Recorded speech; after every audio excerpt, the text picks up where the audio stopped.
नमस्कार. स्मार्ट मराठी सुगरण या यूट्यूब चॅनलमध्ये सर्वांचे मनापासून स्वागत. आज आपण अगदी सोप्या पद्धतीने आणि घरच्या घरी अगदी मऊ असे रसगुल्ले कसे बनवायचे ते आजच्या व्हिडिओमध्ये पाहूया. आज आपण रसगुल्ला बनवूया. त्याच्यासाठी इथे 1 लिटर मी म्हशीचं दूध, फुल फॅट दूध घ्यायचं आपल्याला, कारण त्याच्यात पाणी वगैरे वापरायचं नाही. तर ते दूध मी गरम करून मग त्याच्यात 1 चमचा फुटण्यासाठी लिंबाचा रस घातलेला आहे. त्याच्या जागी तुम्ही व्हिनेगरही वापरू शकता. तर हे दूध सगळं पूर्ण पाणी वेगळं आणि आपलं पनीर वेगळं असं झालेलं आहे. तर आता आपल्याला याला आधी गाळून घ्यायचं. एक रिकामा टोप घेतलेला आहे, त्याच्यावर आपल्याला ही जाळी मांडायची आणि जाळी मांडल्यानंतर कॉटनचा कपडा असा मांडायचा आणि याच्यात आता आपल्याला हे दूध ओतून घ्यायचं. आणि ह्या पनीरवर आपल्याला थोडंसं असं 1 पेल्याभर गार पाणी घालायचं, म्हणजे थोडासा लिंबाचा काही फ्लेवर असला तर निघून जातो. आणि आता हे थोडा वेळ आपल्याला असं 5-10 मिनिट असं बांधून ठेवायचं. तोपर्यंत आपण रसगुल्ल्याचा पाक तयार करूया. तर इथं आपल्याला रसगुल्ल्यासाठी 2दा पाक करायचा आहे. तर एकदा सुरुवातीला 1 वाटी मी अशी साखर घेतलेली आहे. तर याच्यात आपल्याला आता 3 वाट्या पाणी घालायचं. आणि ह्या पाकात तुम्ही वेलची पूड किंवा अख्खी वेलची, मी अख्खीच वेलची अशी 4 वेलची थोडंसं तोंड फोडून घालणार आहे. तर असे आता याला आपल्याला चांगलं असं खळखळ उकळून घ्यायचं. 1 किंवा 2 तारी आपल्याला पाक नाही करायचा, फक्त उकळून घ्यायचं. हे मस्त असा पाक 1 मिनिटभर उकळून घेतलेला आहे. तर याला आपल्याला जास्त हे नाही करायचं, 1 मिनिटभरच असा उकळून घ्यायचा. हा पाक आपल्याला पूर्णतः थंड करून घ्यायचा आहे. तर हा बाजूला ठेवायचा आणि आता आपण दुसरा पाक करूया. आणि यालाही पाक करण्यासाठी मी 1 वाटीच अशी साखर घेतलेली आहे. ती तुमच्या आवडीवर घ्यायची. आणि याच्यात आपल्याला आता 4 ते 5 वाट्या पाणी घालायचं, कारण ह्या पाकात आपल्याला रसगुल्ले शिजवून घ्यायचे.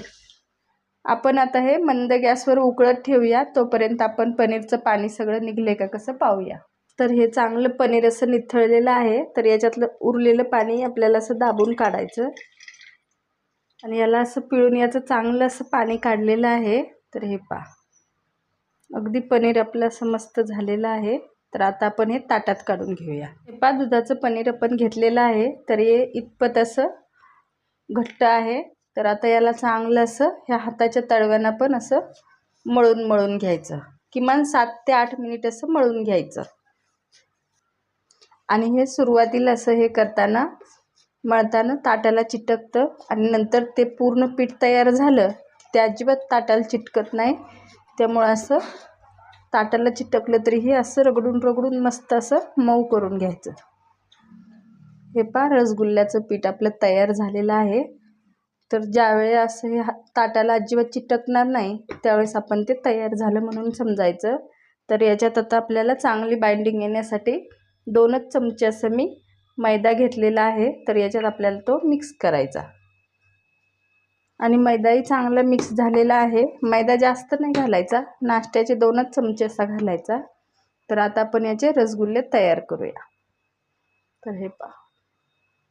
तर हे एवढ्या आकाराचा रसगुल्ला मी असं तयार केलेला आहे. तुम्हाला ज्या आकाराचे हवे असतील त्या आकाराचे करायचे. तर हे रसगुल्ले आपले एवढे तयार झालेले आहेत. तर हे मस्त अशी पाकाला उकळी येऊ द्यायची आणि असं एक रसगुल्ला याच्यात सोडून घ्यायचा. एक हळूहळू सोडायचं, म्हणजे कसं पाकाचं टेम्परेचर कमी होत नाही. आणि कमी टेम्परेचरवर जर टाकले तर मग रसगुल्ले विरतात. तर हे सगळे रसगुल्ले आपण याच्यात सोडलेले आहेत एक करून. तर आता याला मस्त 7 ते 8 मिनिट असं मोठ्या गॅसवर शिजवून घेऊया. तर हे मस्त आपले रसगुल्ले 7 ते 8 मिनिट असे उघडेच हे ठेवून शिजवलेले आहेत. तर एकदम असे स्पॉन्जी असे झालेले आहेत. तर याला आता आपण 1 ते 2 मिनिट आता झाकण ठेवून शिजवूया. आणि हे मध्यम गॅसवर आता आपण शिजवूया 2 मिनिट.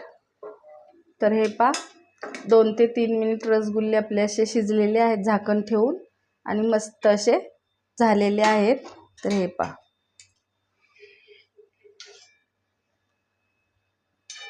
अगदी मस्त असे फुगलेले आहेत. हे तर आता हे आपल्याला असे गरम याच्यात जर ठेवले पाकात असेच तर ते वातड असे होतात चिवट. म्हणून आता आपण गॅस बंद करायचा आणि हे रसगुल्ले आपण थंड पाकात घालूया. कढईतले गरम गरम रसगुल्ले आता आपण हे थंड पाकात घालूया मुरण्यासाठी. तर हे रसगुल्ले आपण आता थंड पाकात घातलेले आहेत.